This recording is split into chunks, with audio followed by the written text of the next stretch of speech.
Hi everybody. This picture sets the stage for this story. You see those three trees on the right? Well, the middle one is no longer there. It fell down. And that right hand one is an optical illusion. That's not in the group. That's way down the hill behind us. But our story starts with me in bed in the loft of the cabin. And this is where I sleep, in that bed. And at 10:30 at night I heard this huge explosion in the corner of the room by that TV monitor. So I went outside in the pitch dark to have a look, and I couldn't see much, but I could see the trunk of that big tree leaning up against the roof. And so I went to bed to figure out what to do. In the morning I took this picture. You can see the trunk leaning. The picture's taken from the porch, and you can see the debris of logs piled up at the bottom of the hill, or at the bottom under the roof. And then from this angle you can see that the tree broke off just above the roof line, and the entire top of the tree fell right on the roof and slid off, and that was what made all that noise. But fortunately there doesn't seem to be any damage to the roof whatsoever. But I definitely needed help to get this thing cleaned up.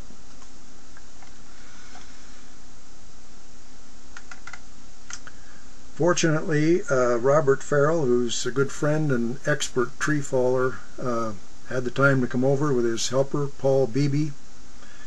And Robert's plan was to climb that remaining tree way up high, throw a rope over it, and use that rope to lift the log away from the cabin so that we could lower it to the ground. So he's rigging up and getting set to climb the remaining tree.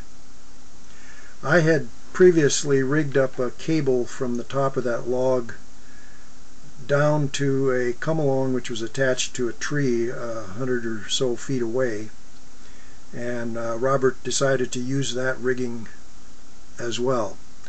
So we're going to do two things. We're going to crank on that cable with a come-along, and we're going to lift with this rope. First he's going to go way up high, higher in the tree than I thought he would go. He spotted a sturdy branch up there. He's going to throw this rope over, and then both ends will be on the ground. He'll tie one end onto the log, and we'll pull on the other end to lift the log. And since it took three of us to do the work, I don't have any pictures of the actual moving the log, but I can show you the setup. Robert climbing this tree way up high, throwing the rope over, and then coming down. You'll be able to see the branch that he throws that he threads the rope over, and he's directing me and the other Paul as to what to do while he's up in the tree. But here you see the rope going over that branch. On your scaffolding with, you see that eye there? We'll be taking over your scaffolding and go right up. Okay? I'm going to get down. I wasn't sure which Paul you were talking about. That camera ready if you want. It would be kind of cool. I don't know if I was doing this before.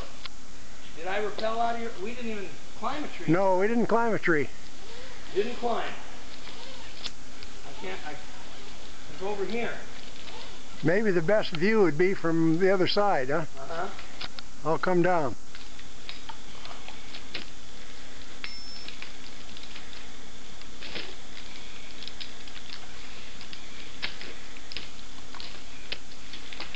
Should be able to plumb right out away from that and come straight down.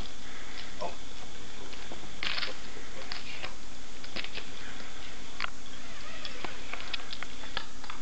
Thank you. Here you go. Good job. So after the work was done, Robert and Paul came into the cabin to see what I've been doing. And he told me about his upcoming U.S. Open 9-ball pool championship he's going to be playing in next week. So I was lucky to be able to get him to come out before he left for that competition. Here is a view from the porch, the back porch of the log safely lying on the ground along with the rest of the pieces from the tree. And this is a view from up on my scaffolding to see the same bunch of trees. And here you can see that the roof just was undamaged. It's a strong roof thanks to CP sheet metals in Linwood, Washington. The only damage is that little bit of bent metal at the very edge underneath that pile of debris. Thanks for watching.